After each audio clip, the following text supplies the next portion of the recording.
Hey guys, welcome once again to Youth Stories. Well, today we are going to Baltic Union, and before you get to know our guests, well, let me share this beautiful postcard with you.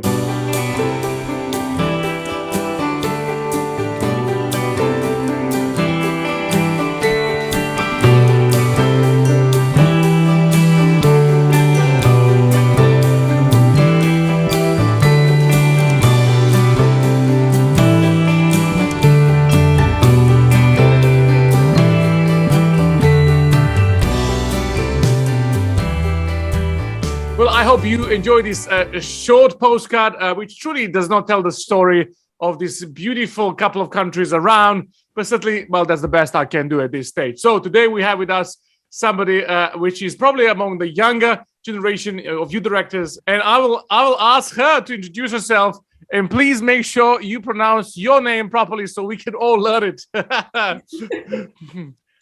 Hi, my name is Grut. So that's my name properly pronounced, but everyone can call me Kay, especially if you speak English, because my Estonian name doesn't really fit really well with other languages when you put them in the sentence. So Grut. Please tell us what countries compose Baltic Union, and tell us a little bit about yourself, if that's okay. Sure. So Baltic Union is a bit different from most unions. Most unions are a country in themselves, but Estonia, Latvia and Lithuania are three different countries with three different languages and three different cultures. So it's a very interesting kind of union. I'm 29 years old and I started ministry almost 3 years ago now. I've loved it so far. And I actually joined ministry because when I got baptized, when I got to know God when I was 20, he really put it onto my heart saying, your life is for my service, because and I didn't even mind that, because the moment I met God, for me, it was like I didn't have a life before. And the moment I met God, he gave me life. So I was like, well, you gave this life to me. So obviously I'm going to use it for you. I'm going to spend it on you, because before I didn't know what to do with it. I wasted it away completely. And it was the first time I experienced true colors and true ambition and value in life and just living in this world. I promised God that I will say yes to everything he puts on my plate.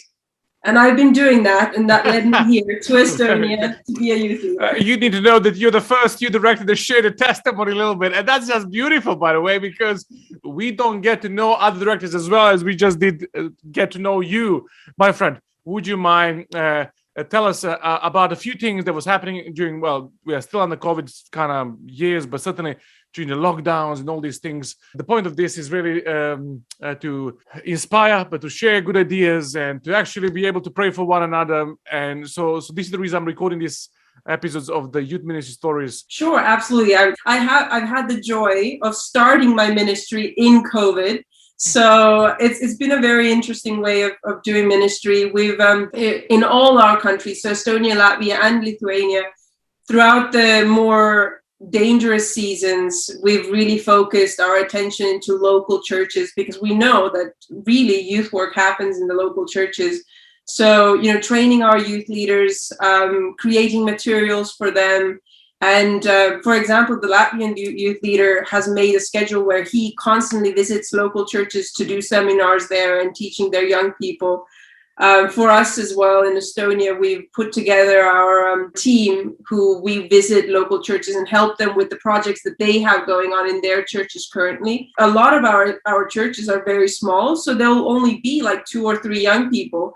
And just to give them that push of motivation, we go there with a mass and like, let's do it.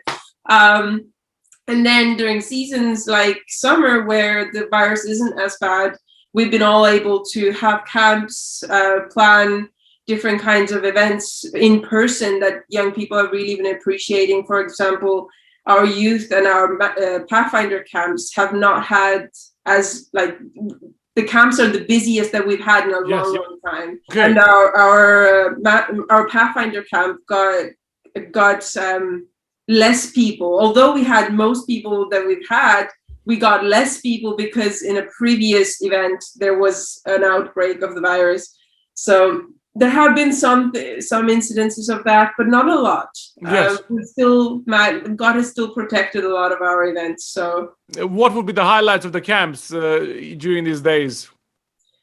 if I'm entirely honest, the baptisms are always a highlight. I mean, it sounds really cheesy to say that baptisms are a highlight, but they genuinely are. To see that young people do still give their lives to Jesus, and to see how emotional they get when they give their life to God, and how it inspires all the other young people in the camp as well. For example, in our youth camp, we had a person who doesn't normally go to church, and she witnessed the baptism, and she said, I think I want to study the Bible because I thought the service was very, very beautiful.